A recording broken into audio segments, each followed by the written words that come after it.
கண்டுபிடிச்சி சொல்லிருக்காங்க பாருங்க. எப்பேற்பட்ட கண்டுபிடிப்புன்றதை நான் இன்னைக்கு தான் பார்க்குறேன். இப்படிப்பட்ட உறவினர் எனக்கு அங்கே இருக்கிறாங்கன்றது எனக்கே இன்னைக்கு தான் தெரியும். அப்போ அப்படிப்பட்ட இடத்துல இந்த மாதிரியான ஒரு பொய் செய்திகள் எல்லாம் பரப்பி விட்டுட்டு இருந்தாங்க.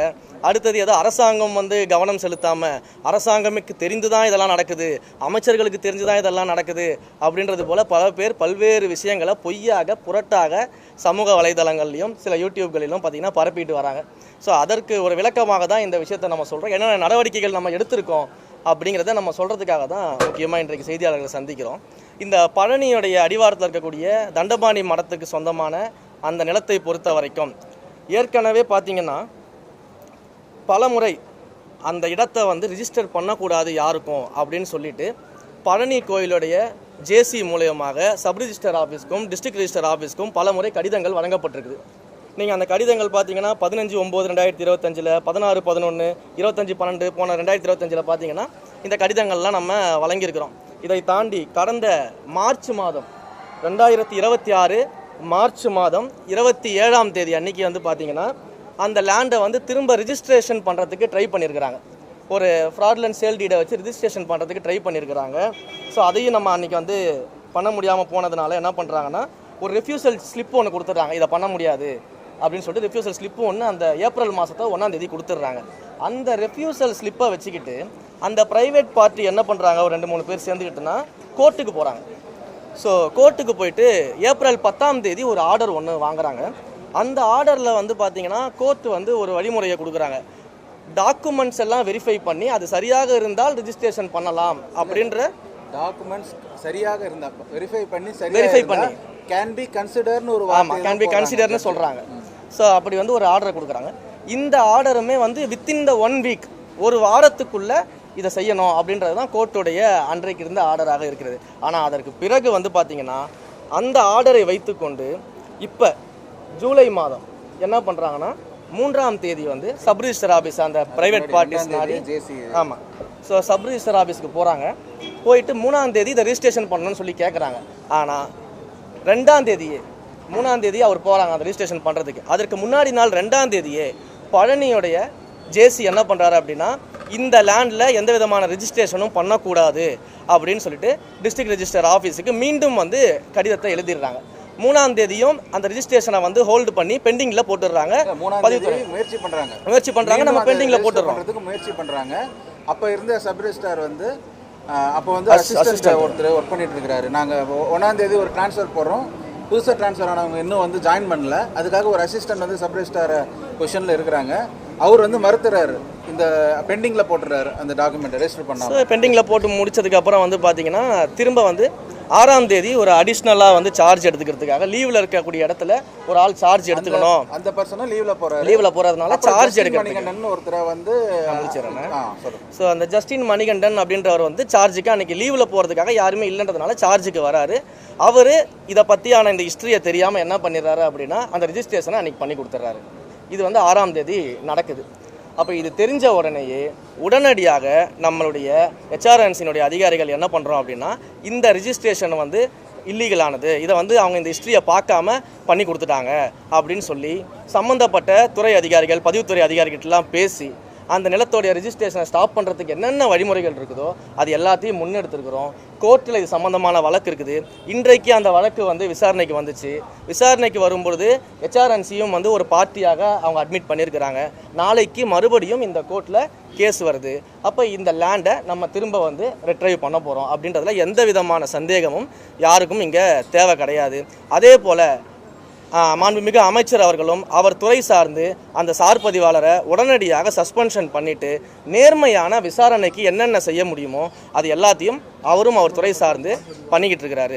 இப்படி லைன் பை லைனாக ஒவ்வொரு ஆக்ஷன்ஸாக நம்ம எடுத்துகிட்டு இருக்கும்பொழுது, ஏன்னா நாம் ஒரு அரசாங்கம் நடத்துகிறோம், சட்ட ரீதியிலான முறையில் நம்ம இந்த விசாரணை நடத்தணும், நடவடிக்கைகள் இருக்கணும்னு சொல்லிட்டு இது ஒவ்வொன்றா நம்ம பண்ணிக்கிட்டு இருக்கும்பொழுது இந்த விசாரணையை என்னன்னே தெரியாமல் என்ன நடக்குது, அரசாங்கம் என்ன பண்ணுது, இது எதையுமே தெரியாமல் பொத்தாம்பொதுவாக அமைச்சருடைய உறவினர் இந்த லேண்டை வாங்கிட்டாரு, அமைச்சரோட இதில் கை இருக்குது, அமைச்சருக்கு தெரிஞ்சுதான் இது நடக்குது அப்படின்லாம் ஒரு பயங்கரமான வன்மத்திலையும் இந்த அரசாங்கத்தின் மேலே ஏதாவது ஒரு ஊழல் கரையை வந்து நம்ம பண்ணிட மாட்டோமா அப்படிங்கிறதுக்காகவும் எதிர்க்கட்சிகள் கங்கணம் கட்டிக்கொண்டு வேலை பார்க்கறது நல்லா தெரியுது. நீங்கள் எவ்வளவு முயற்சி செஞ்சாலும் எங்களுடைய மாண்புமிகு முதலமைச்சர் அவர்கள் சொன்னது போல் எங்களுடைய கவர்மெண்ட் க்ளீன் கவர்மெண்ட்டாக இருக்கும், டிரான்ஸ்பரண்ட் கவர்மெண்ட்டாக இருக்கும், கரப்ஷன் ஃப்ரீ கவர்மெண்ட்டாக நிச்சயம் இருக்கும். தவறு செஞ்சவங்க யாராக இருந்தாலும் எந்த டிபார்ட்மெண்ட்டாக இருந்தாலும் எவ்வளவு பெரிய அதிகாரியாக இருந்தாலும் நிச்சயமாக நடவடிக்கை எடுப்போம். அதற்கான ப்ரொசீஜரில் தான் நாங்கள் இருந்துகிட்டு இருக்கிறோம். அந்த விசாரணைகள்லாம் நடந்துகிட்டு இருக்குது. போலீஸ் ஸ்டேஷனில் எஃப்ஐஆர் ஃபைல் பண்ணியாச்சு. சம்மந்தப்பட்ட சப் ரிஜிஸ்டர் மேலேயும் அதே போல் இந்த ரிஜிஸ்ட்ரேஷனுக்காக ட்ரை பண்ண அந்த ப்ரைவேட் பார்ட்டிஸ் மேலேயும் எஃப்ஐஆர் ஃபைல் பண்ணி போலீஸ் விசாரணை நடந்துகிட்டு இருக்குது. துறை ரீதியான நடவடிக்கைகளையும் எடுத்துக்கிட்டு இருக்கிறோம். ஸோ இப்படி எல்லா விஷயங்கள்லையுமே எல்லா இடங்கள்லையுமே மிக நேர்மையாக எங்களுடைய விசாரணை நடந்துகிட்டு இருக்குது.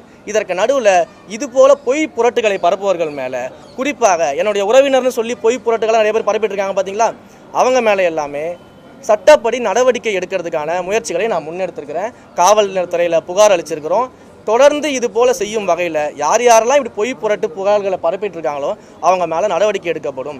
ஒருவேளை என்னுடைய உறவினர் தான் அந்த 100 கோடி சொத்தை வாங்கினாரு, அவர் தான் 2 கோடிக்கு பண்ணிட்டாருன்னு யாராவது நிரூபித்து ஆதாரம் இருந்தால் காட்ட சொல்லுங்கள். அப்படி எந்த ஆதாரமே இல்லாமல் பொய்யாக புதுசாக ஒரு உறவினரை எனக்கே உருவாக்கிட்டு இருக்காங்க. எனக்கே தெரியாது என் உறவினர் இருக்காங்கன்னு சொல்லிட்டு புதுசாக ஒரு உறவினரை உருவாக்குறாங்க. கடந்த காலகட்டத்தில் இந்த புதுசாக அப்பாக்களெல்லாம் உருவாக்கின மாதிரி, அண்ணன்களை பெரியப்பாக்கள்லாம் உருவாக்கின மாதிரி எனக்கு உருவாக்கிட்டு இருக்கிறாங்க.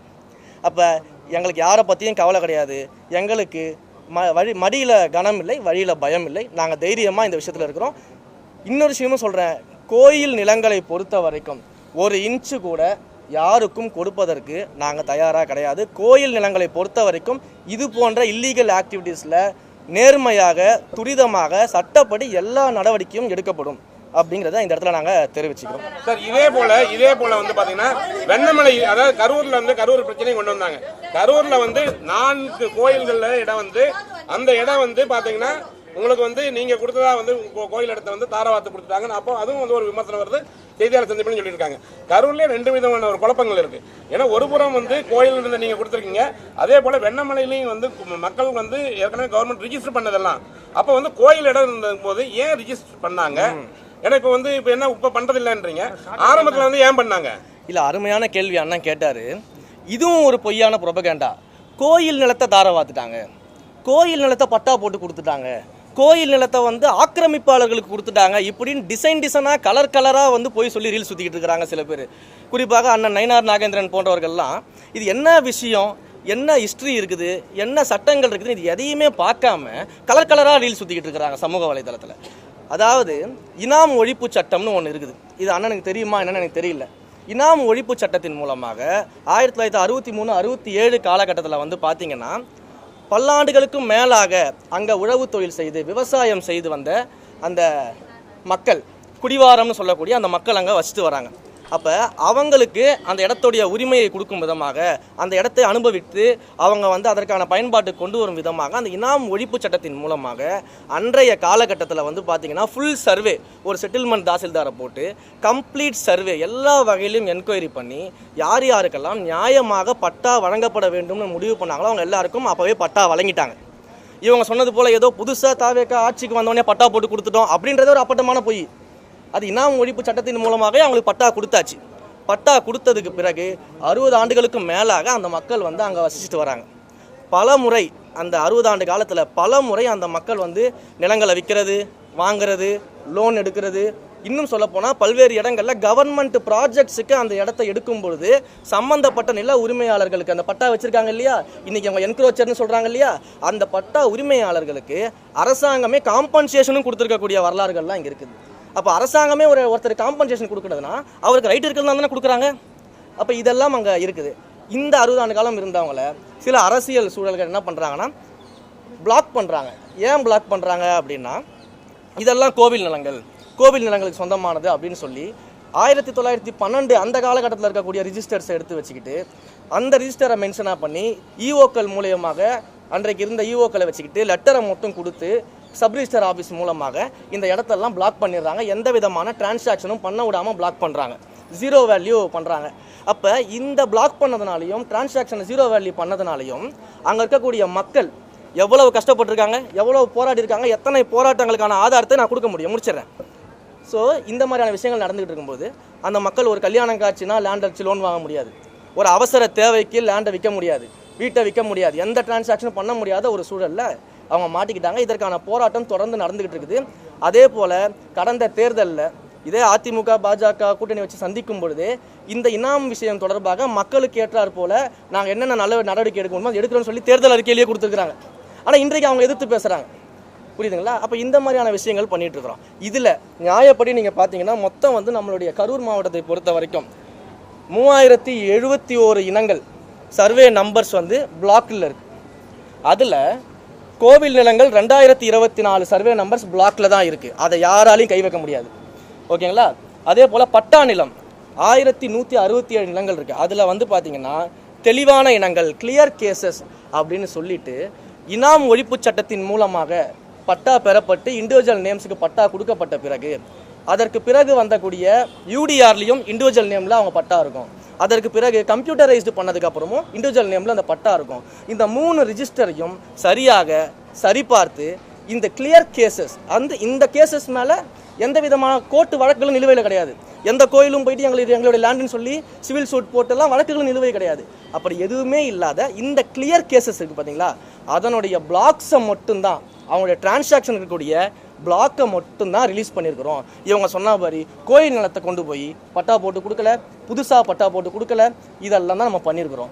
இதுதான் வந்து இங்கே இருக்கக்கூடிய நிகழ்வு. இதை வந்து மூடி மறைச்சிட்டு கோயில் நிலத்தை பட்டா போட்டு கொடுத்துறோன்னு ஒரு பொய்யான ப்ரொபகண்டாவை முன் வச்சுட்டு இருக்கிறாங்க.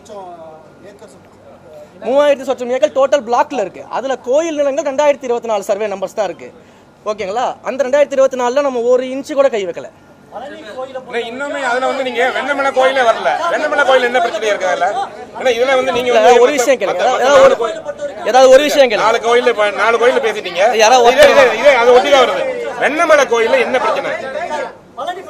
வெண்ணமலை கோயில்ல என்ன பிரச்சனைன்னு சொல்லுங்க. இல்ல யாராவது ஒருத்தரா கேளுங்களேன்.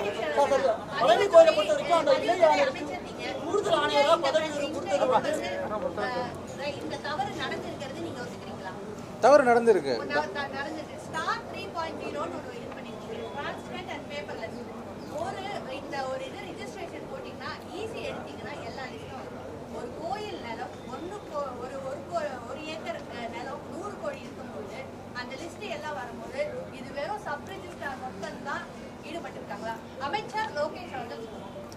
அம்மா ஒரு விஷயம் நான் சொல்றேன், அவர் சொல்லுவாரு.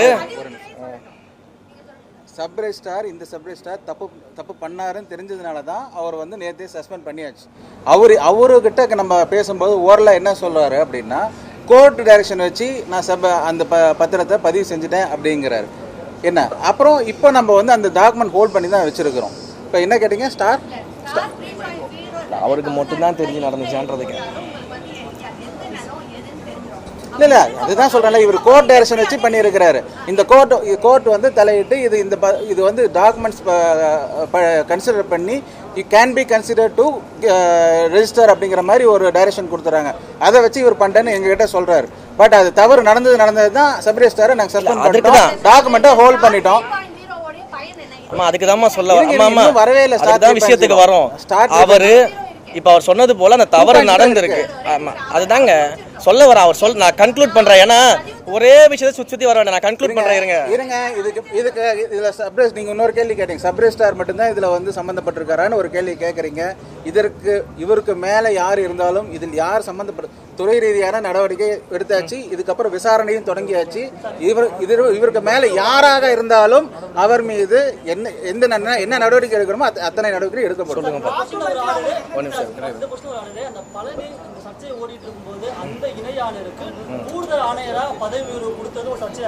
அதுதாங்க சொல்றேன். அதுதான் சொல்றேன். அதே மாரிமுத்து தான் 4 தடவை சப் ரிஜிஸ்டருக்கு லெட்டர் எழுதியிருக்கிறாரு. அதே மாரிமுத்து தான் 2ஆம் தேதி சப் ரிஜிஸ்டருக்கு லெட்டர் எழுதியிருக்கிறாரு. அப்புறம் எதன் அடிப்படையில் நீங்க அவரோட ப்ரமோஷன், அவர் ப்ரமோஷன் லிஸ்ட்ல இருக்கிறவர், எதன் அடிப்படையில் அவரோட ப்ரமோஷன் நிப்பாட்டி வைக்கணும்னு நீங்க சொல்றீங்க? அவர் தான் லெட்டரே கொடுத்துருக்காரு 2ஆம் தேதி சப் ரிஜிஸ்டர் ஆஃபீஸ்க்கும் டிஸ்ட்ரிக்ட் ரிஜிஸ்டர் ஆஃபீஸ்க்கும் இந்த லேண்டை பத்திரப்பதிவு பண்ணக்கூடாதுன்னு ரிஜிஸ்டர் கொடுத்துருக்காரு. கோர்ட்டில் கேஸ் அவர் தான் மூவ் பண்ணியிருக்காரு. அந்த கோயில் சார்பில் இவ்வளோ விஷயங்கள் அவர் முன்னெடுத்திருக்காரு தானே. அப்போ இதில் என்ன அவருடைய ரெகுலர் ப்ரமோஷன் கொடுக்கறதுல என்ன பிரச்சனை இருக்குது? இதுக்காக departmental activities, regular promotions, transfers எல்லாத்தையுமே ஸ்டாப் பண்ணி வைக்க முடியும். இது என்னங்க? இது நிர்வாக ரீதியாக நடவடிக்கை எடுக்கக்கூடாதா? எதற்கெடுத்தாலும் வந்து மொட்டை தலைக்கும் முழங்காலுக்கும் முடிச்சு போகிறதுன்னு சொல்லுவாங்களா, அந்த வேலையை பார்த்துக்கிட்டு எல்லாருமே கலெக்டராக லீல் சுற்றிக்கிட்டு இருக்கிறதுக்காக டிபார்ட்மெண்ட் வேலையை செய்யாமையாக இருக்க முடியும்? இது அவங்க தான் புரியாமல் பேசிக்கிட்டு இருக்கிறாங்க எல்லாருமே. சார், இப்போ உங்க மேல வதந்தி பரப்பப்படுது, உங்க மேலான குற்றச்சாட்டுகள் எதிர்க்கட்சி முடிக்கிறாங்க, காலை முதல்ல சொல்றாங்க, புகார் கொடுக்கப்பட்டிருக்கு அப்படின்னு சொல்றீங்க. புகார் இதுக்கப்புறம் தான் கொடுக்க போறீங்க? புகார் நேற்றே கொடுத்தாச்சு சார், கமிஷனர் ஆஃபீஸில் புகார் கொடுத்தாச்சு.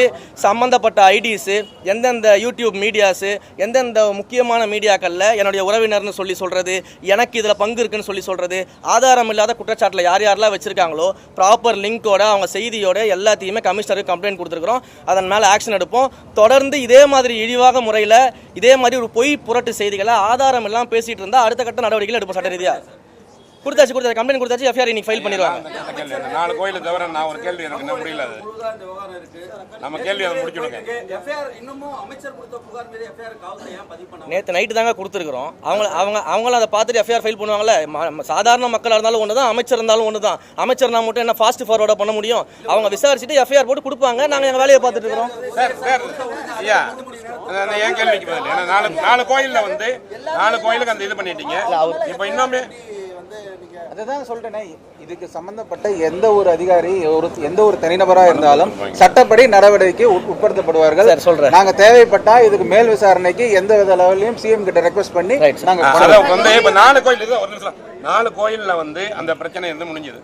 அங்கேயே வந்து கரூர்லயும் இன்னொரு கோயில் இருக்குது பிரச்சனை, வெண்ணமலையில வந்து கேஸ் போட்டுக்காம கேஸ் ஓடிட்டு இருக்குது. அதுல என்னன்னா, அதுல இதே மாதிரிதான் இனாமா கொடுத்ததுலயும் வந்து அவங்களுக்கும் பிரச்சனையா இருக்கு. அந்த கரூர் வெண்ணமலை கோயில்னால என்ன சிச்சுவேஷன் இருக்கு, என்ன மனு? வெண்ணமலை கோயில் மட்டும் இல்லை சார், கரூர் சுற்றில பல்வேறு கோயில்களில் இந்த பிரச்சனை இருக்குது சார். தெளிவாக சொல்கிறோம், முதல் கட்டமாக இந்த 4 கோயிலை எடுத்து இந்த 4 கோயிலில் கிளியர் கேசஸாக இருக்கக்கூடிய பிளாக்ஸை நம்ம ரிமூவ் பண்ணியிருக்கிறோம். இது முதல் கட்டமாக பண்ணக்கூடிய ஃபேஸ் 1 பணின்றதை மிக தெளிவாக சொல்லியிருக்கிறோம். கலெக்டர் அவருடைய அறிக்கையிலையும் அதை சொல்லியிருக்கிறாரு.